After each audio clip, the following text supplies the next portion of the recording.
Okay, here we go. I'm going to try to answer 60 questions in the next 60 minutes.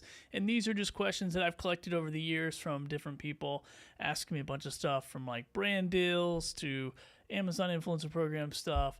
And some other questions mixed in here. So don't worry, I'm not just going to stare at you for 60 seconds or 60 minutes rather. Actually got another little camera set up here, a little behind the scenes footage. So hopefully it won't get too boring, but just want to see if I could actually do this. So let's go. The time starts now. And the first question here is, and kind of in this section of the first 8 questions is, am I ready? Like, are you ready for brand deals?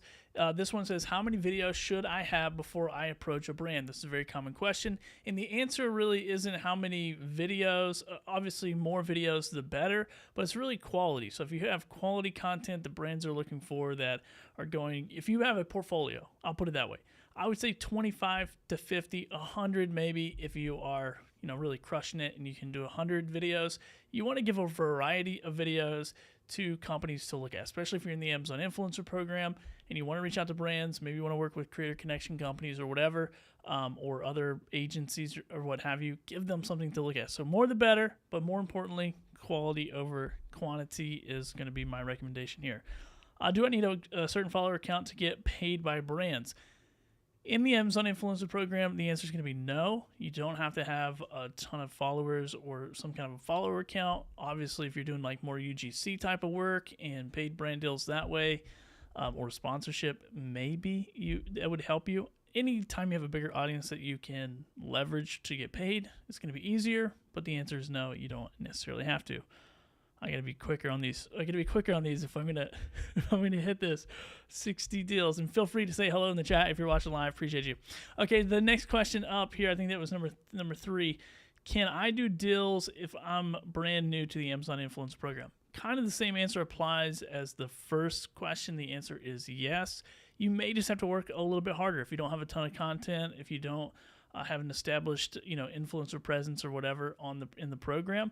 You might just have to work a touch harder. You might get a little bit more creative with your pitches. You might have to get a little bit more creative with your offers, but you don't have to have a certain, whatever. You don't have to be at a certain level to be able to close some brand deals. So, had you signed your waivers? I don't know what that means, dealer red.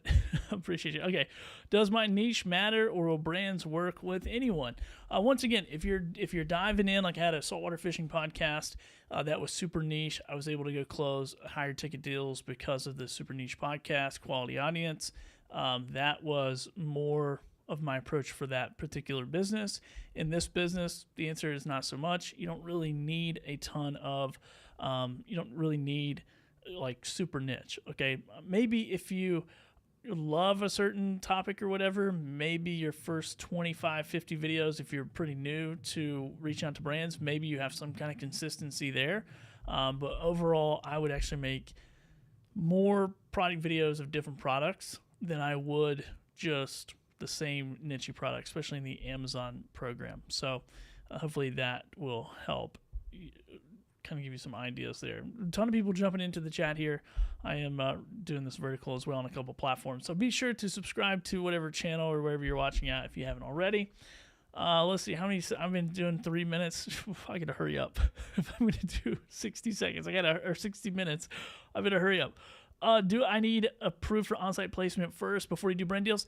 Yeah, absolutely. If you are going to leverage the Amazon Influencer Program, then you definitely want to do, you like how that camera changed, you're definitely going to do, more, you're going to have on-site placement. So on-site placement is going to be key if you want to do brand deals with Amazon Influencer or Amazon sellers, Amazon companies. On-site placement is definitely going to help out because that's kind of the leverage point of getting them to send you a product and pay you to do it. Let's see. What does my storefront need to look like before brands take me seriously? Once again, that your storefront's kind of your portfolio, so it needs to be quality content and active is what I would say. It needs, if you haven't uploaded a video in forever, then yeah, they're probably not going to choose you because they're looking for quality content quickly. So it needs to be active. It needs to be good quality. And a variety of products, videos on there. Do I need a media kit? This is a funny one. I will go hard in the paint on this to say I've never done a media kit. I've done over 4,500 paid collaborations, actually probably 4,600 paid collaborations at this point. Not one time have I sent a media kit in this Amazon influencer space. Now, when I did the podcast, those were higher ticket deals. Absolutely had a media kit and had a whole different sales strategy for that. So if you're just like kind of general creator, podcaster, YouTuber, whatever, that might be a little bit more of something that you want to do. I'm actually going to move this to this screen. So actually, I'm not actually. Okay, who cares? Next question. How do I know if I'm actually good enough yet? Well, you can just ask, and if brands say no, then you can just ask them why. And you'll never know if you're good enough until you ask the people who you want to hire you if you're good enough. And if they say no, then you ask why. And then you take that feedback and do what you want to with it. If you decide that you want to take their tips or take their suggestions, then there you go. That's how you become better, right? It's like if you want someone to hire you and they won't hire you, ask them why. Don't just don't take a no.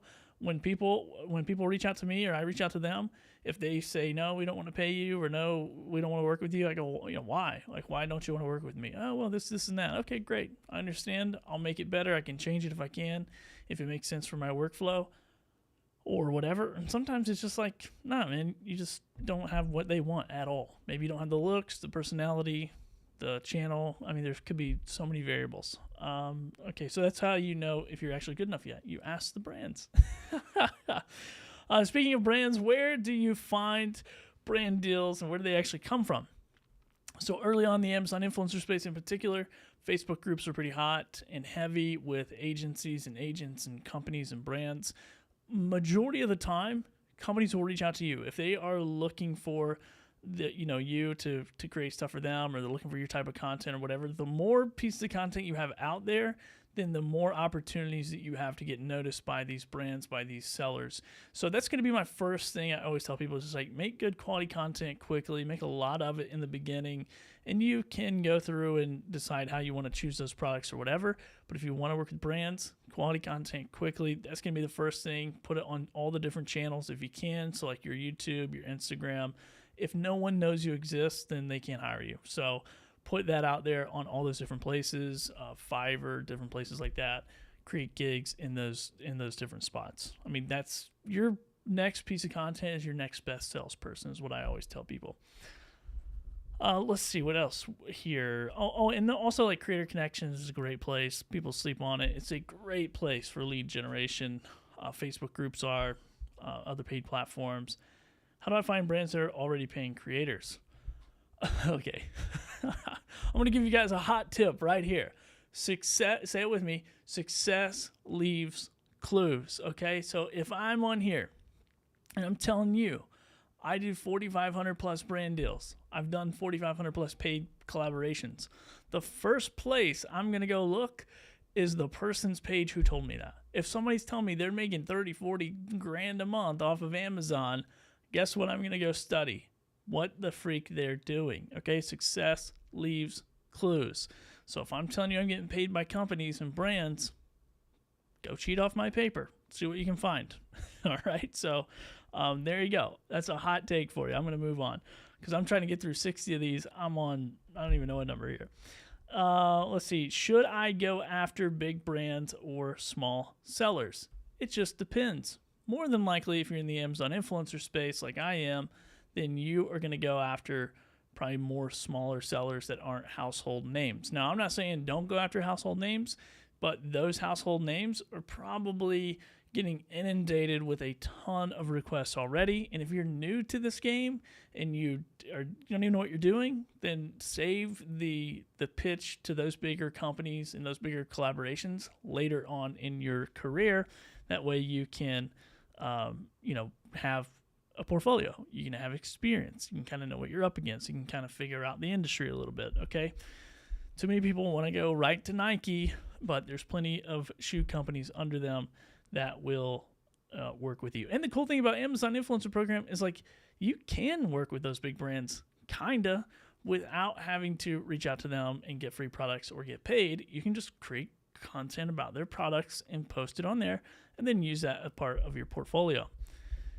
Or you can reach out to those bigger companies, say, hey, I want to, do a product for you. Maybe not get so crazy on the paid side of it, and then you leverage that content and that collaboration to work with sellers in their niche. Like I did that with the microphone company. We all know the name of this microphone company. They've never paid me $1. I've made a lot of money off of their product videos that I've made for them, not from them necessarily, but by sending that as a part of my portfolio to smaller microphone companies. Got a question here from my guy, Matt Haas. Says, question, should Amazon influencers buy the new M8 Mac Mini? There must have been an announcement today, because that and Dolly Parton is all over my Facebook feed. Yes, Matt, you should. Should every other influencer? I don't know. But you definitely should do it. So that's what you tell your wife. Well, Billy told me I had to if I want to be successful in the Amazon program. That's perfect. Let's see. Okay, what's the next one? I'm trying to answer so many questions. I'm being too long-winded. I need to make these a little bit shorter. Okay, so how do I find the right contact person at a brand? This is great.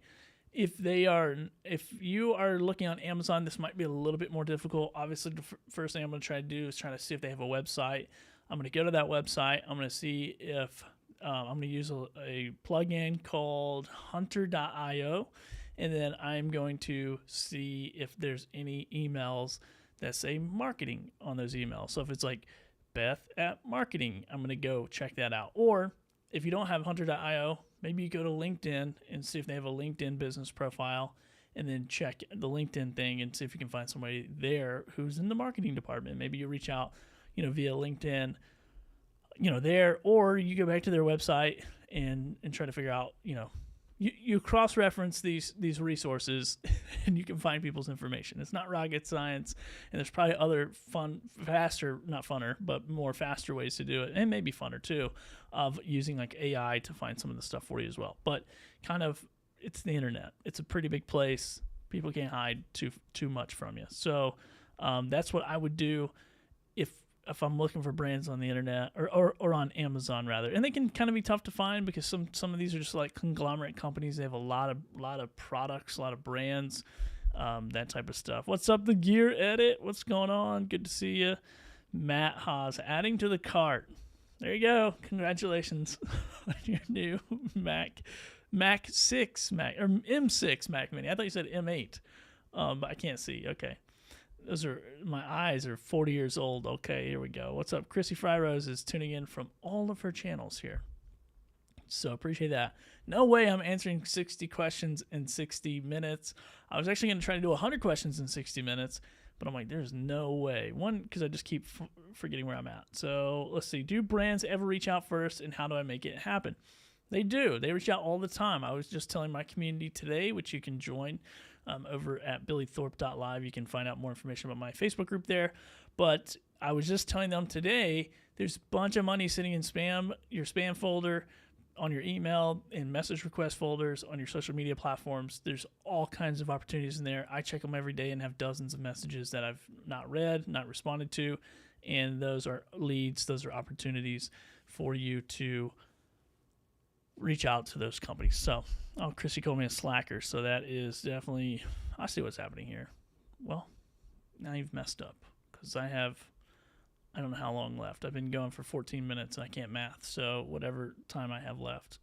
I'm just going by my little Ecamm clicker, which I didn't start technically. I think it starts like 30 seconds in, so I have 30 extra seconds than I think I do. All right, so let's see. So that is, I forgot what question that was. Do brands reach out first? Absolutely. Sometimes they're in your spam folder. Once again, your next piece of content is your best salesperson. Okay, is cold email still worth it? Absolutely. Absolutely. I think cold emailing is still worth it. I think relationship building is worth it. If you can figure out how to be interesting, right? How to stand out from the next person when you're sending that email. There's creative ways to do that.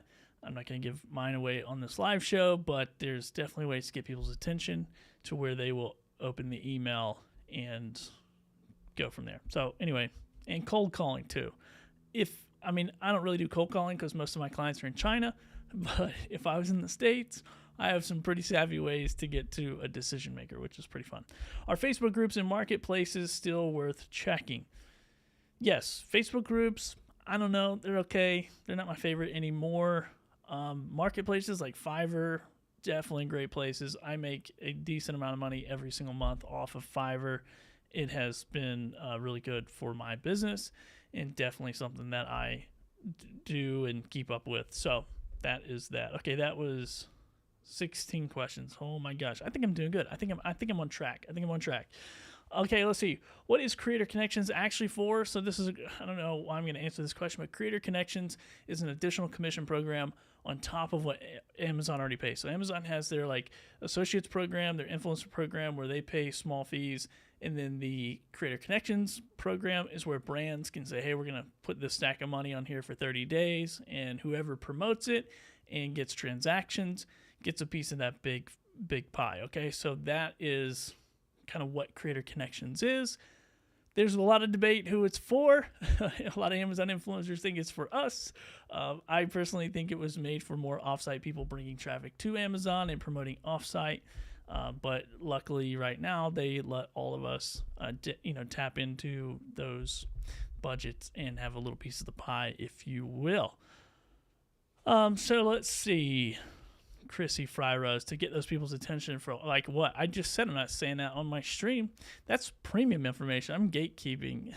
I just don't want to get into the whole like sales strategy and whatever that I have for that stuff. Okay, because I'm trying to answer all these questions, Chrissy. Let's see. What I don't even know where is it worth. Okay, hold on. Creator Connections. Okay, should I use Creator Connections for free product or relationship building? The answer is both. I use Creator Connections for both. I think it's a phenomenal place to find leads. I think it's a phenomenal place to audition, if you will, for brands to be able to get a free product collaboration and turn those into paid deals. If you have what a brand is looking for, they will find the budget. Okay, so just because they already, and you already know they have a budget, they're on Creator Connections.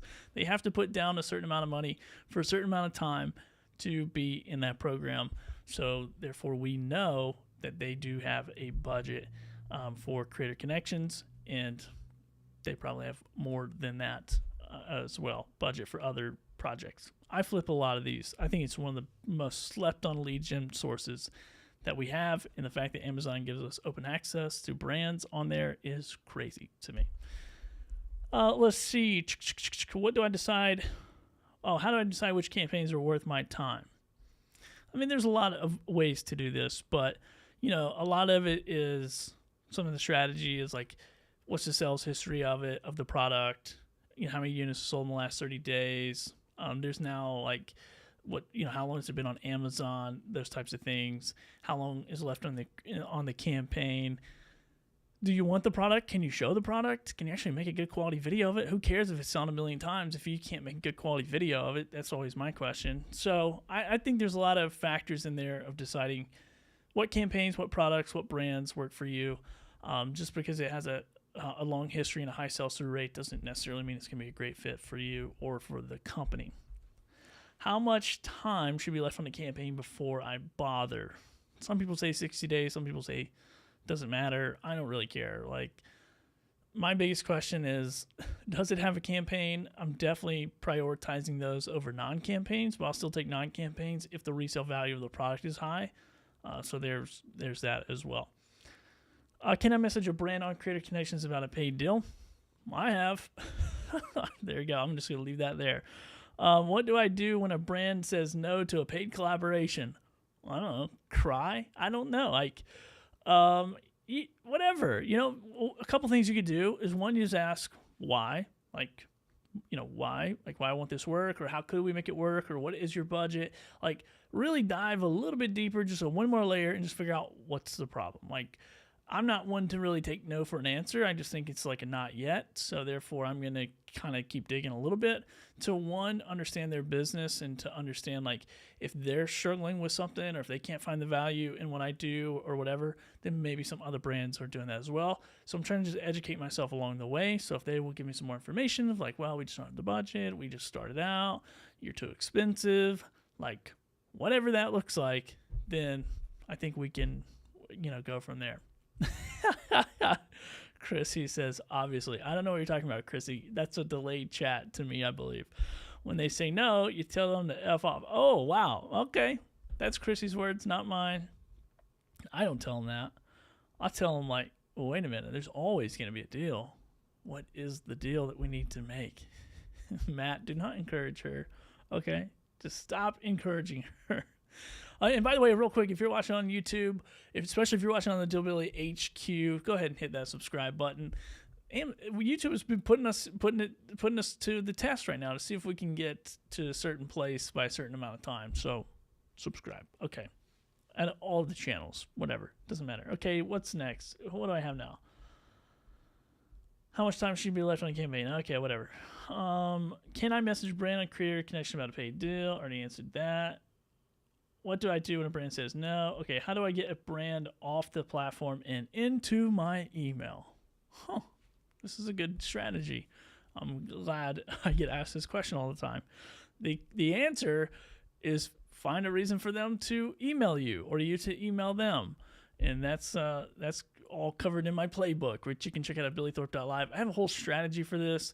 I won't get into it, but just be a person, ask for their email. It's not really rocket science. Let's see. Is it worth requesting products? I'm not sure about. No. I mean, if you don't know what the product is, then how are you going to bring any value in a video? That's always my question. It's like, I mean, there's plenty of products. So I'm like, what is that? I don't know, so I don't take it. Even paid deals. Like, I have companies reach out to me who are willing to pay me, $100, $150 to do a video about a product, and I'm like, I just don't know what that is. I don't know how.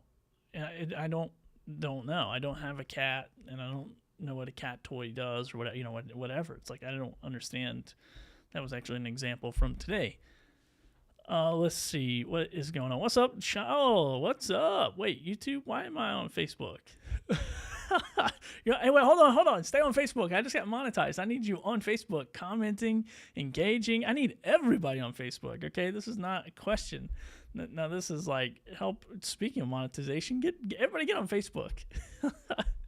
Let's see here. What else do I got going on? Where is it? I need to figure out my question here because I can't keep up with them. What section am I on? Okay, here we go. Next thing, outreach and pitching. What do I actually say in the first message to a brand? This is always a good question.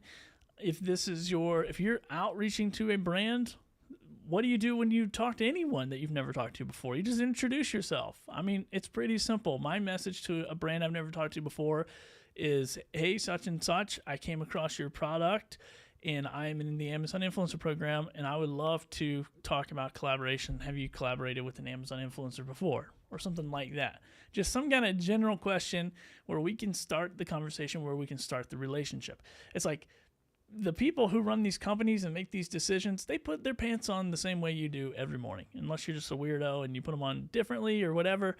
But they're people too. People do business with people. So just introduce yourself. Say what do you want in the email, and you don't have to be like all pitchy and send a big old pitch with money and all that stuff, but just introduce yourself and be super casual. I mean, I think people overthink this quite a bit, and they write books about who they are, and I got this thing, and my grandma taught me how to bake cookies, and your cookie baker makes me happy. It's like, dude, just chill, okay? It's not that serious. Doc Rock says, Billy, I'm going to get you to 1K to 4K by December. See you in 4 weeks. Yes, I'm excited about Creator Camp in 4 weeks. I'll see Doc Rock there, and that's eCamp's Creator Camp. And if you guys have not signed up for that and you want to come to that, it's in New Hampshire in like maybe a month and a couple days from now, and a few days from now. And it is by far the funnest time that I have outside of my studio, which some of you are going to go, well, yeah, you go out of your studio 5 days a week. Good job. Sometimes 5 days a year. I mean, anyway, so we'll see about that, Doc. See if we can get to 1K, 4K. I'm excited about that. Okay. So now let's jump over.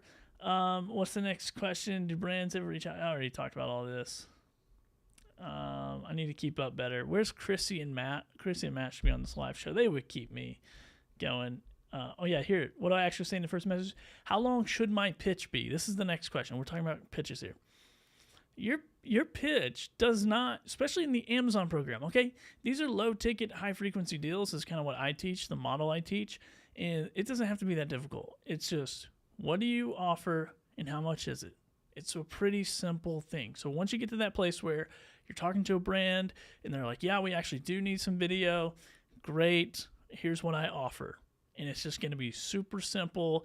If you go to a restaurant and you go, I'm hungry, I want food, and they hand you a menu that's 19 feet tall, and they go, what do you want? You're going to go, oh my God, I don't know. But if you go to a restaurant and they hand you a menu and there's 10, 15 items on there, it makes it a whole lot easier to make that decision.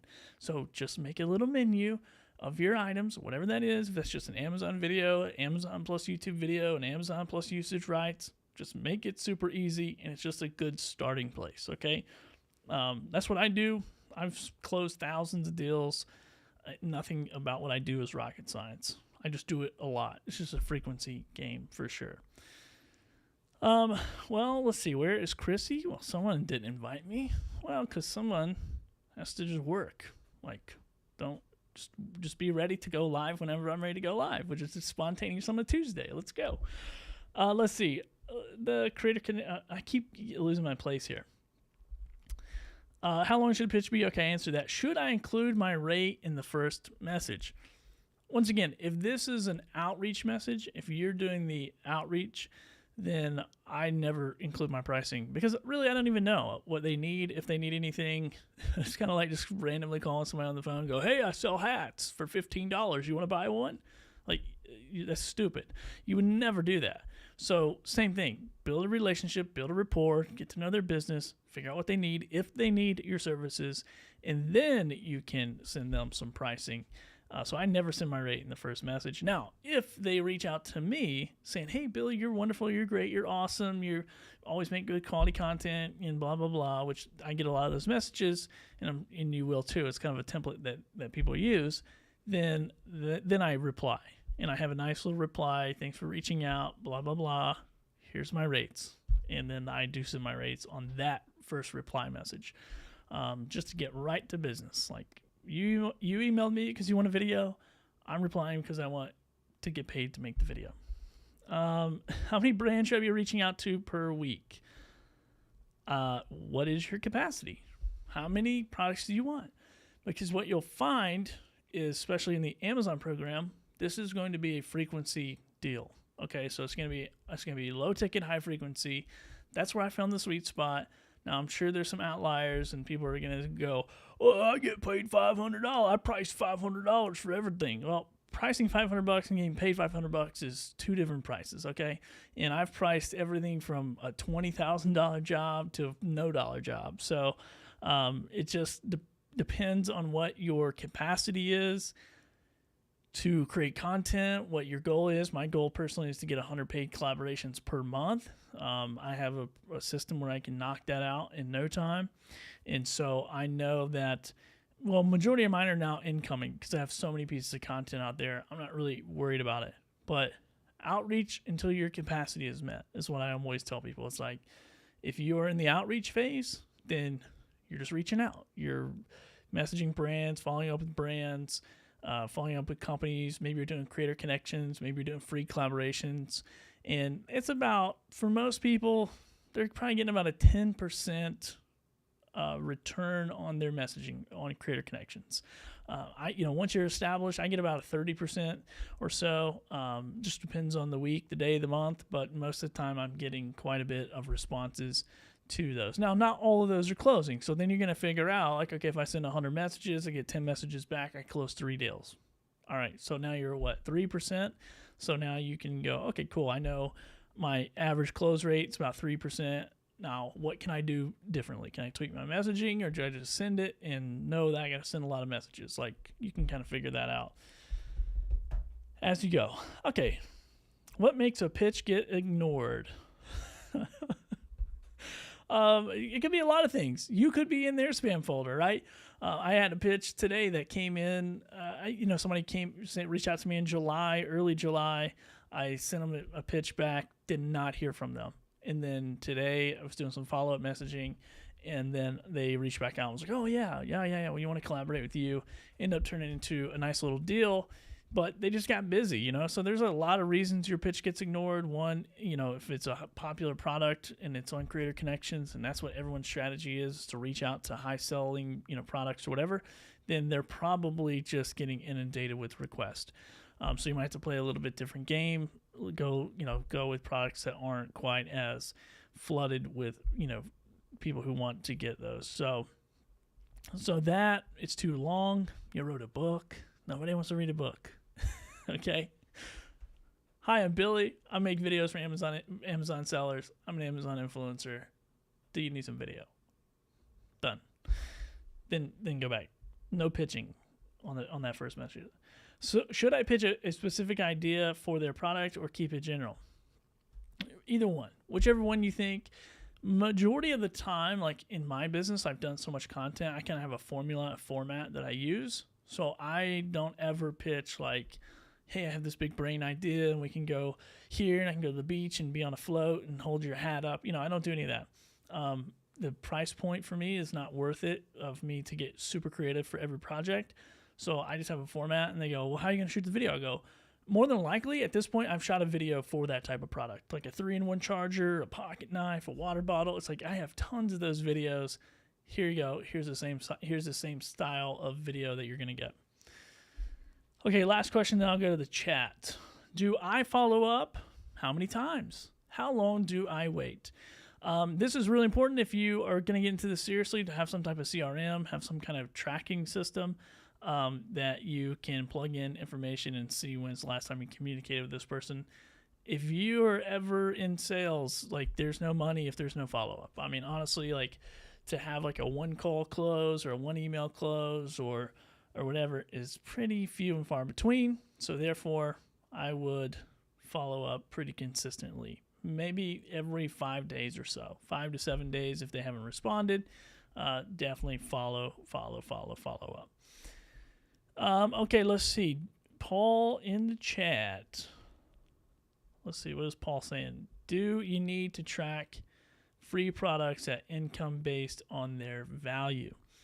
This is definitely going to be a question for a CPA. I think I know what you're getting at here. You can definitely track whatever your CPA tells you to track is what you want to track. I'm just going to say that. I'm not a tax professional. I think it's interesting to track income value based, whatever. I don't really track it as heavily anymore. I'm selling most of the stuff and it's selling for, decent amount under the retail. How I do it is I sell product. So the value of the product is what the value sold for. So, that's how I do it. And that's how I've been instructed to do it. So whatever your CPA tells you is what I would say. Doc Rock says, I wear size 8 fitted. All my ideas are big brain. I think I have a bigger head than that. I'm going to have to, maybe not. Maybe not 8. I don't know. Maybe we'll measure. Maybe we'll measure at Creator Camp. Everybody bring your big brains over here. We're going to measure. Now, according to your head size, you should have this size of a brain. So you should be creating 80 pieces of content a month. Why aren't you? You have a huge capacity in that big old noggin of yours. Let's see. Oh, dude, we're getting here. We're getting the pricing. We're at 33 minutes. I'm on question number 33. This is working out perfect. What should I charge for my first paid brand deal? It just depends. I hate to say it like this, but if you're a YouTuber and you got 1 million followers, or you're on TikTok and you get 5 million followers, like your pricing structure is going to be way different than me with no followers on Amazon. Okay, so Amazon Influencer Program, kind of the sweet spot that I found is somewhere between that 20. If it's frequency, it's somewhere between probably 25 to 50 bucks if it's frequency. So I'm working with an agency. They're sending me 10 to 20 offers a month. If I'm doing like one-off products or whatever, that kind of $100, $150 mark is pretty good. If I know like the company is just going to do 1 or 2 products a year with me or something like that. So it's a pretty big world. I always say, like, from home videos to Hollywood, there's a lot of pricing differences. I will go hard in the paint in the Amazon Influencer Program to say that a low ticket, high frequency brand deal model, if you have the right workflow, is a great model to use.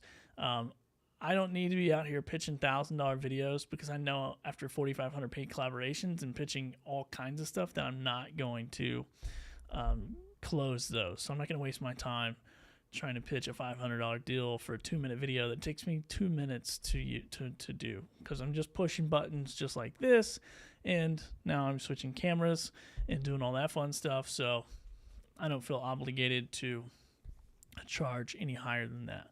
But because my workflow is really good, if I'm spending 2 hours on a 2-minute video, well, one, you probably need to find a new editing process. But then two, it's like, just good luck, I guess. Like you might want to go build a big audience and try to charge something else. Let's see, what should I charge? Okay, so how do I figure out my rate when I have no idea what I'm worth? I love this question, and this is a big debate.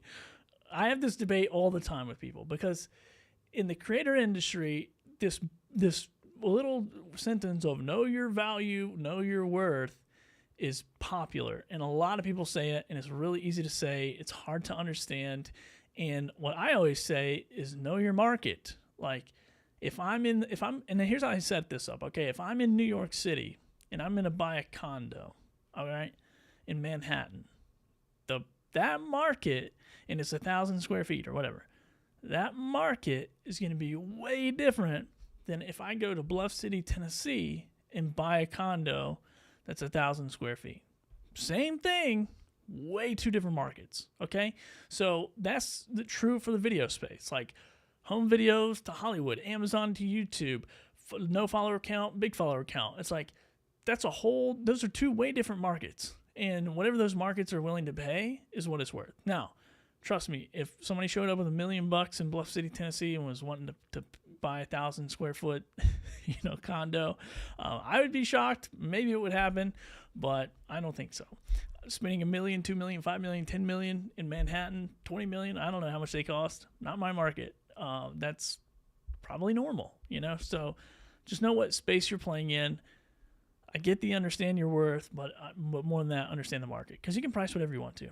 But if the market's not willing to pay for it, then you're not going to close any deals. And unless you are truly big time and the value in the market is there, in the market that you're playing in, which in the Amazon influencer space is not there, then you're going to get cooked. And you're going to get frustrated and you're going to quit. So, this chat, guys, is wearing me out. I'm not even going to read it. All right. Should I charge per video, per product, or per hour? Okay, I love this question. This is another one of those. I debate pricing quite a bit if you haven't noticed already. So I do not charge per video. And the reason why I don't charge per video is because I get a bunch of products where, every time the iPhone drops, the new iPhone 18 is about to drop. I'm getting a demo model of it. I'm getting a bunch of cases. Well, the cases are just variations, right? So it's like, well, here's one phone case for the iPhone 18 Pro Max or whatever it is, and here's 4 different colors. Well, I still have to open up all 4 different colors. I still have to take all 4 out of the box. I still put all 4 on a phone. I show all 4 in the video. So I'm going to get paid for all 4 of those products. I'm not charging per video because companies will then go, cool, well, just, this hairbrush goes with this hair dryer, put it in the same video. And I go, well, that's still 2 products, so I'm going to get paid 2 fees. So that's just how I do it. That chat, you guys are funny. So I charge rather per product. What was the other question? Or per hour. Okay, so let's get real. The per hour thing drives me a little nuts in any business. First of all, I don't know any business owner that's tracking hours. I've met a lot of business owners. I've been in business full-time for myself for 13 years, or maybe even more than that since 2003. Yeah, 13 years this year. Actually this month. And I don't know anybody that I know. I'm like, hey man, how many hours did you log this week? And how much money did you make per hour? Not one business owner I know is doing that. Not one true business owner is doing that I know. Unless maybe they are a freelancer and they're logging hours and they have some kind of tracking system or whatever. If I charge per hour, I'd make no money because I work pretty quick. So I charge per product, per video, per whatever. So that's But the hourly rate thing gets me sideways, especially when you have Amazon influencers who are like, if your dollar per hour isn't X amount, it's like, it doesn't really make sense. Like, it's not a metric that you can easily track, and it's just more confusing, and you just trip over it more than it helps. Because if I'm an Amazon influencer and I'm getting paid off of content that I made a long time ago, and maybe I don't work at all. I didn't work for 3 months last year because I was moving. So does that mean I made $1 million an hour? It's like, how does that even compute? Whatever. I think dollar per hour is stupid, but if I have to, I'll argue my dollar per hour is higher than anyone else's. Like, I made a video earlier today and I just did the math to be funny. I'm like, oh, I made $3,000 per hour. By the time it took me to do that. Yeah, Doc Rock, I agree with you. He said if you're still counting hours, you're doing it totally wrong. And that is an employee mindset, okay? That's an employee mindset. I mean, there's times where I make a ton of money per hour, and there's times I don't make any money per hour. So, I don't know. All right, I'm going to take a little sip of water. I'm starting to cough here. Let's see. What else we got here? Oh, man, what question am I on? People confusing jobs versus, yeah, that's right. They are confusing jobs versus earnings. And once again, especially if you're in the Amazon program, I see people fretting over month to month. Well, we're in the shopping space, okay? So there's going to be different shopping trends, different months that are higher than other months. And so if you're comparing month to month, I mean, it's okay to like some extent. But if I compare December to January, I am going to quit. I'm going to quit every year. Every January, I'm going to go, man, this is over. Like, it's done. I'm cooked. Just hang out for the year. The first year, do the work, put in the reps, upload the videos, and just look at it next year and go, okay, my August, everyone's talking about August being down. Oh, man, it's down. My income's down, blah, blah, blah, blah, blah, blah, blah, blah, blah. I'm up in August. I'm up August over last August by nearly 100%. And I'm like, cool, I'm good with that. Whatever. From last month to this month, sure, it's down. But last year to this year, it's up. That's all I care about. I care about monthly, yearly. That's it. I don't care about anything else. Sometimes I'll break it down daily just for funsies. But that's, yeah. Anyway, that's my strategy. I'm looking at the big picture, man. I'm not worried about all this little daily stuff or per item sale, or do I need to email Jeff Bezos because I don't think I got paid right. It's like, don't care. Okay. I'm just moving on, and whatever the system does, it does. I'm playing in their game. It's their rules. I'm going to waste more time trying to get a hold of somebody to fix something I think is broken, which is probably not broken. It probably just doesn't work the way that I think it works. That's probably what's happening. So, all right. All right, let's see.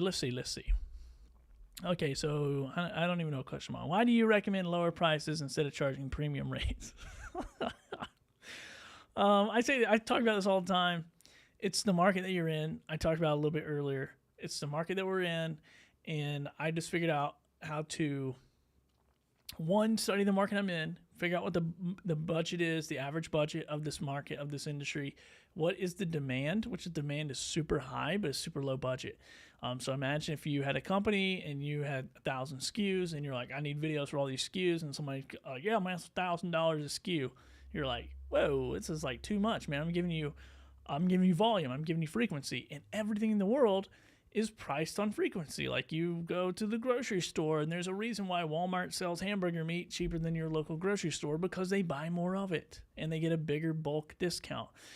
So that companies selling the same hamburger across the board, but they're getting a discount. When you buy newspaper advertising or ads of some kind, or billboard or whatever, the longer, the more you buy, the more spaces, the cheaper it is per space. Now you pay more overall because you're getting more spaces. So arguably, I'm making more money off of every single brand and every single deal because it's repeat business, it's repeat customers, it's repeat clients, and I'm racking in that money every single month. I've been working for the same brand, same companies for 4 years, and some of those companies are paying me $5-6 grand a year, and you stack that up, 10-15 different companies, now you're making some good money. Okay.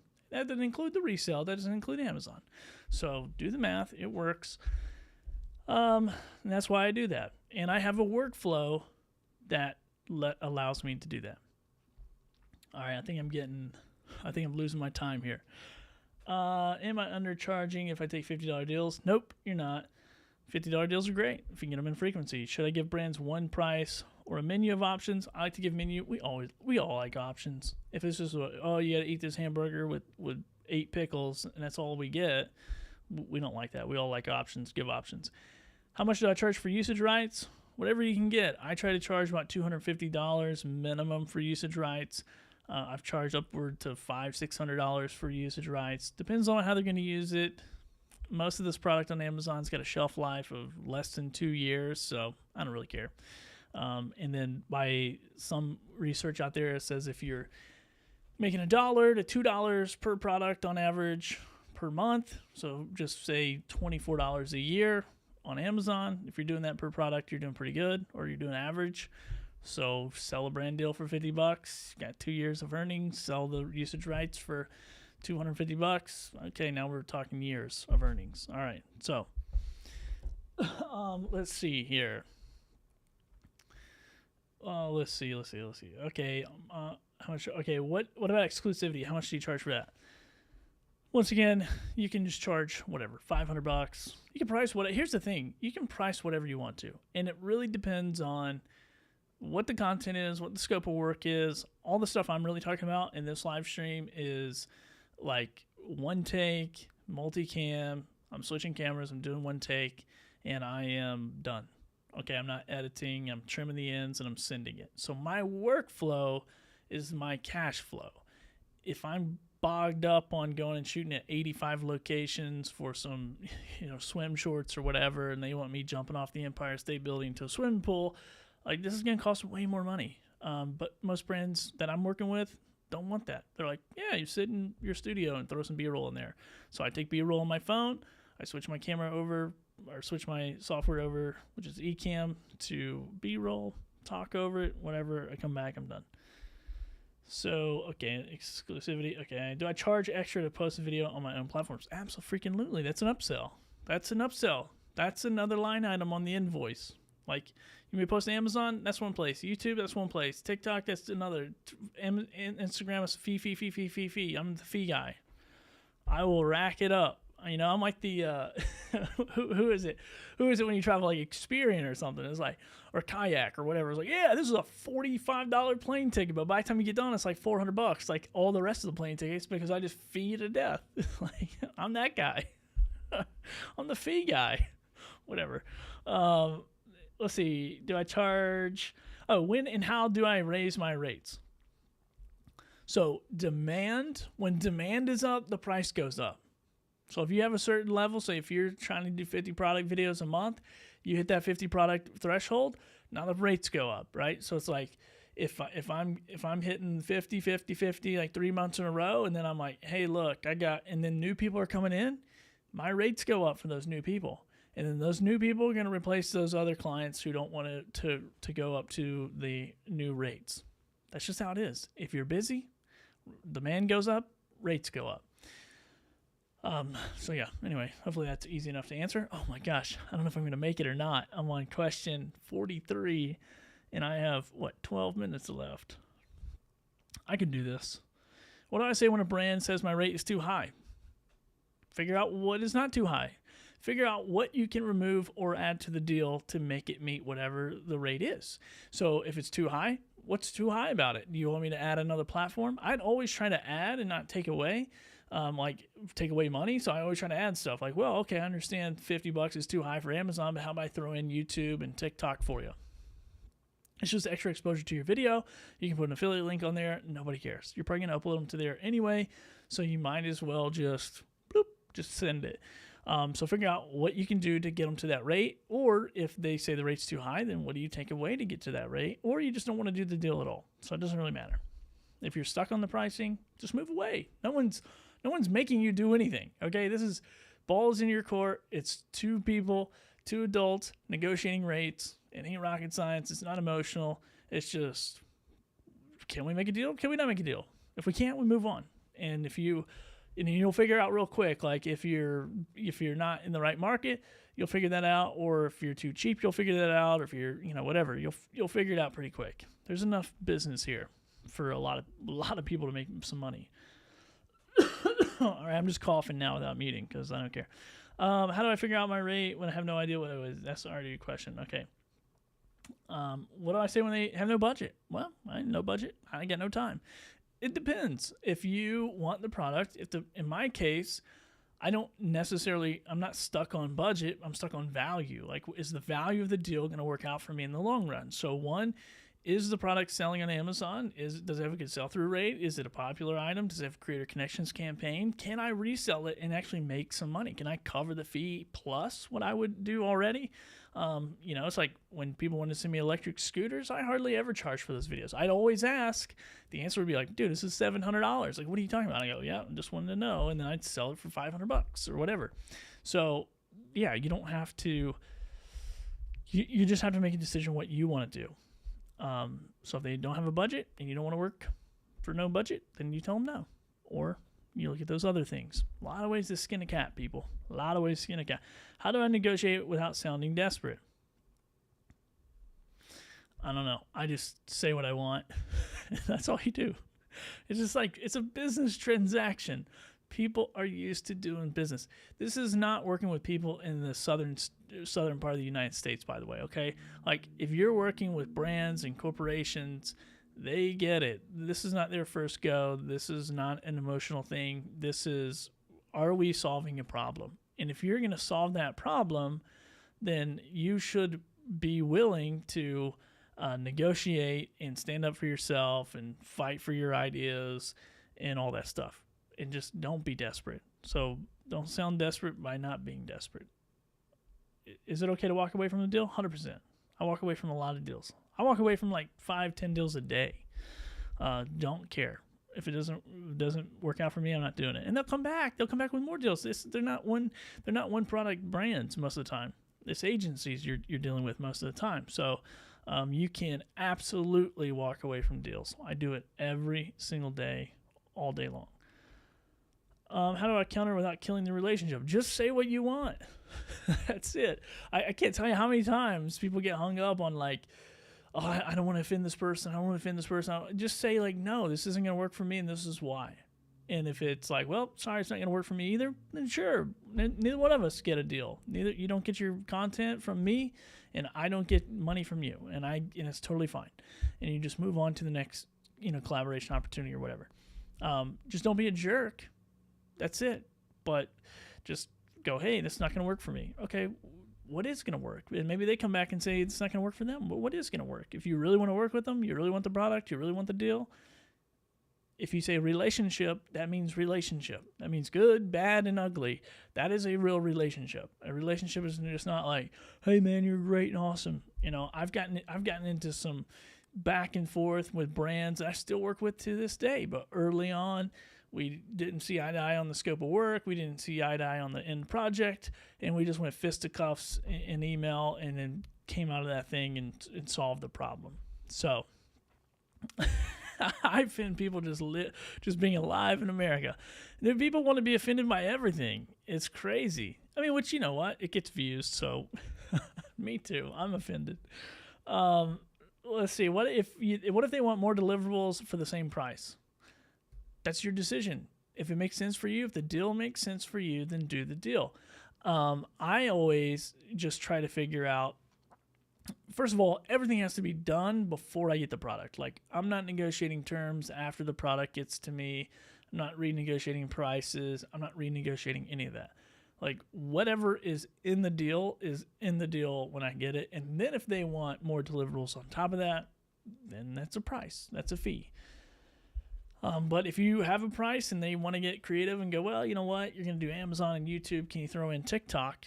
I don't know. Like, is it going to hurt you to upload something in 15 seconds? Like, is that going to kill you? Probably not. If you haven't noticed, I'm tinted. Oh, man. Yeah, I don't think, maybe that matters, but I think everybody's just on edge about everything. Maybe if we could just pay our bills, right? Maybe if we could just live a comfortable life on a decent salary like the olden days of the people who telling us we're not working hard enough, maybe people wouldn't be so agitated all the time. But anyway, how many minutes I got? Okay, I got 6 minutes probably-ish. Why do some brands say they don't pay commission when I ask for a fee? Because they don't pay commission. And by the way, some brands, you might want to clarify, because some brands, when they say commission, they're talking about a fee, a creator fee. I call it personally a creator fee because a commission to me, being a sales background, is when I sell something, I get paid a commission. I get paid a percentage of that deal. A lot of these companies overseas, they call this a creator fee, is essentially. So I try to change the terminology. I try to just call it a creator fee. So if they say they don't pay one, they don't pay one. Then you got to figure out what you want to do with that. How do I handle a brand that keeps trying to lower the price? Either justify your price or walk away from the deal. Like, you can fight for it, negotiate for it. All right, let's do a few more here. Here we go. I'm gonna make these fast. Should I ever make a video for a free product only? Sure, I do it all the time. This is a great way to build relationships. And if I want the product, can resell the product, absolutely, I'll do it all day long. There's a little flashlight company called Woobin. I know Doc Rock is familiar with those guys. I will do videos for these guys all day long because I love their product and they resell super fast. Anyway, okay, there you go. So yeah, you can. It's a great way to build a relationship, and you can always ask for money later. Some people say you can't, but you can. I've done it a lot. I've started out $5 brand deals, doing $200 a month, and then I'm able to now like 10x that on average. So most of those start off with free or very cheap. When is free actually a smart move? When you can leverage it later for paid collaborations with the same brand or for other brands. I talked about the microphone company earlier, very popular, never paid me a dime. I've made a ton of money off of those videos because they are what I say, hey, look, I collaborated with this company with this video. You're a microphone company, send me your microphone. Because when they see the brand and my face beside of it, the value just went up. So that's when it's pretty smart to do, is to leverage those that way. Let's see, should I make it? What do I do? How do I take a free deal without becoming a free creator? I don't know. Just don't always do them for free, or just specify the deal. Go, hey, look, I'm going to do this first one because we haven't worked together. Especially if you're new. Now, I don't do this. If I want to get paid, I just want to get paid. And if they don't want to pay me, I walk away because I've done this 4,800 times. 4,900, actually. 4,904 times I've done this. So I have a huge catalog, and they probably are going to be hard-pressed to not find a product video of a product similar to theirs. Okay, so I don't really have to do this, but you could say, hey, I'll do this first one for free just as a thank you for reaching out or whatever, doing a deal with me, and then the other ones are paid, and we'll talk about paid collaborations moving forward. That's totally fine. I've done that quite a bit. Yeah, Woobin, 100% great product, absolutely. Alan always sends me flashlights. Yep, I don't work with Alan anymore, but I did. I got to get some of those Woobin lights. Get out of here. Okay, I just found the remove from broadcast and add to broadcast on those chats. Tell me you don't do chats without telling me. We get a few more. We get a couple more minutes here. What do I say to move a free relationship into a paid one? Once again, this is going to be like, are you busy? Are you too busy to do paid or free? Then that's going to be paid. It's just a real simple ask. What if the free product isn't worth my time? Don't do it. Do I have to keep the product? Can I sell it? 100%. I make a lot of money every year selling products. Sell that stuff. Good Lord, don't be like Matt Haas and just keep a room full of shit. I mean, sell every last thing that you can sell. Sell it. Sell it. That is just money on a shelf. Do me a favor. Take all the products that are... Okay, so right here, I have products that are sitting on a shelf. Okay, these are products I have to do videos of, but they are obviously taking up space. So I go in my office right next door here in my other room, and I can go in there, and there's 6 totes of stuff, and I can just do the math. What does my office cost me per square foot Divide that by how much square footage is taken up in your office. That's how much money that crap sitting around is costing you. It is costing you money to store that product. So take the square footage it's taking up, divide that out of your mortgage, your rent, whatever, and that's how much money is actually costing you. And you can make a lot of money and just sell on Facebook Marketplace, sell it on Whatnot, all that stuff. Don't be like Matt. Sell it. I got a lovely monitor from Billy for a great deal. Sell your stuff. That's right. I think everyone in this chat, except for Paul, has bought something from me. And that's the beauty. You can like give people great deals. You can hook them up with great deals and still make money because you have zero cost of goods, people. Jeez, I can't even imagine. It's like resellers would just fall over for the kind of deal that we get because we have no money out. It's all profit, 100% profit. No money out. It's crazy.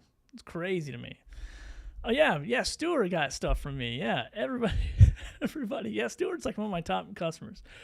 So should I sell it? I hope you know the answer. I've already said it. God, sell it all. What do I do with products piling up in my house? Sell it. Sell it. Jeez, sell it. All right. I think I got 2 more questions. I've already went over my time. I think I got to 57 questions in 60 minutes. That's not bad. 57 questions in 60 minutes is not bad. It's not 60 for 60, but I said I'll do 60, so I'll do 3 more. 3 more. Here we go. What do I do? Wait, what do I need to agree on before the product ships? Everything. Where's it going to be posted? How much money are you getting paid?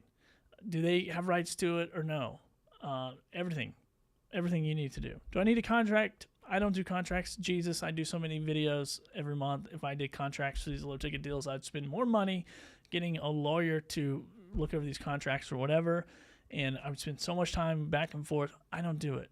Okay. So far, so good. Knock on wood. It's all worked out for me. No contracts. That's 60 right there.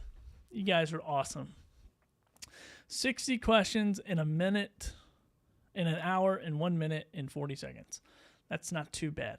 All right. So I was going to try to do 100. No way I would have gotten through there. I talked too much. But anyway, so awesome. So that's 60 questions. Hopefully that answered a bunch of stuff. I shot this in horizontal and vertical. So look out for those shorts, people. You think I was just doing this for funsies? No, this is a repurpose project. And anyway, there we go. Too much time spent answering questions not to repurpose the content. So trying to work smarter, not harder. I got monetized on Facebook. So you're going to see these things all annoying you once more. All right. Good stuff, Doc. Hey, I can't wait to see you in a month, in a couple of days, a month and 2 days probably. I'll see you. I think I fly in on the 27th. And if anybody is interested, I don't know if there's still spots. It's limited to 100 seats for Ecamm's Creator Camp. Okay, so go to Ecamm. I think is it Ecamm? Go to ecamm.com. Right on the top banner, it's Creator Camp, September 28th through the 30th. I'll be there on the 27th and through the 1st. Well, I'm leaving early on the 1st, but the 30th, there's going to be like a party to end the camp. You don't want to miss it. It's the reason why I'm going. Okay, let's just be honest. I mean, sure, I'm going to go there. I'm going to speak. I'm going to talk about making money with your content. I'm going to have a lot of fun. But at the end of the day, I'm going to hear the Ecamm crew sing karaoke. Okay, this is the best thing that I've ever seen in my entire life. It is so funny. It is so good. They're all good. I think that's a part of the application process is like, you want to work at Ecamm? Yeah. Can you sing karaoke? No, you're out. Yes, you're in. Everybody on their team, I'm talking everybody, was singing karaoke. Oh my God, it was so good. So anyway, be there or be not fun because that's going to be the funnest time. And I actually, last year, funny story, and then I'm going to end this live show because I got to go home. But last year, I'm at the party, the karaoke party. People are, and I'm planning on going home. I'm planning on going back to the hotel early. I got a super early flight. I got to wake up at like 3 a.m. And I just got to go. So it's like probably 8:30 and I'm like, yeah, I'm going to go. And then all of a sudden, no, I'm not singing this year, man. We want it to be a fun event. That will not be fun. And I probably won't be able to talk by then anyway. So I'm here. I'm chilling. I'm about to walk out. I'm about to leave. I don't know. Maybe it's 7:38. I don't know what time. But I'm going to be a grown up. I'm going to make good decisions. I'm going to bed early. And then all of a sudden, Ken and Glenn, the twins who own Ecamm, take the mic. And I'm like, what? I am not leaving. Like, I have to see this. So anyway, I ended up staying up way too late. I don't think I got to bed till like 11:30 or midnight. And then I missed my wake-up call at 3 a.m. I sleep through my alarm at 3 a.m. And then somehow we hear the phone ringing. And so my roommate, Kirk Nugent, was there. So we pick up the phone and we're like, oh my God, I got to go. So I run down as fast as I can, throw myself in the car. I go as fast as I can to get in the car. The driver's taking me back to the airport. And then he's like driving. He's kind of he's not really calling me an idiot, but he's frustrated. Reasonably so. I missed my wake-up call. I missed getting in the car at the time I was supposed to be there. No shower, no teeth brush, hair's all over the place. I'm a hot mess, tired, rubbing stuff out of my eyes. And I'm like irritated at myself. I'm feeling bad for this dude. And then he's like, he just turns around and goes, it's time for plan B. What the freak is plan B? What's the plan B? I don't know what the plan B is. He's like, I want to find the nearest hotel. I'm going to drop you off and you're going to call an Uber and they're going to take you the rest of the 30 minutes. And fair enough, because he's like, dude, if I'm delayed 30 minutes from getting you, it's going to delay me like an hour. So now I'm going to be like an hour late for everybody. I'm not going to do that. You're out. So I get dropped off at this random hotel.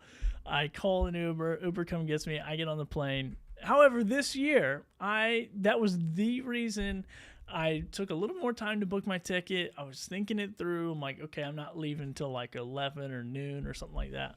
And so I booked my ticket for like way later in the leaving day.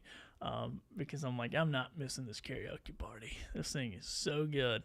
It is so fun. So, but anyway, all right, that's my story. I'm sticking to it. You guys have a great night, and we'll chat with you later.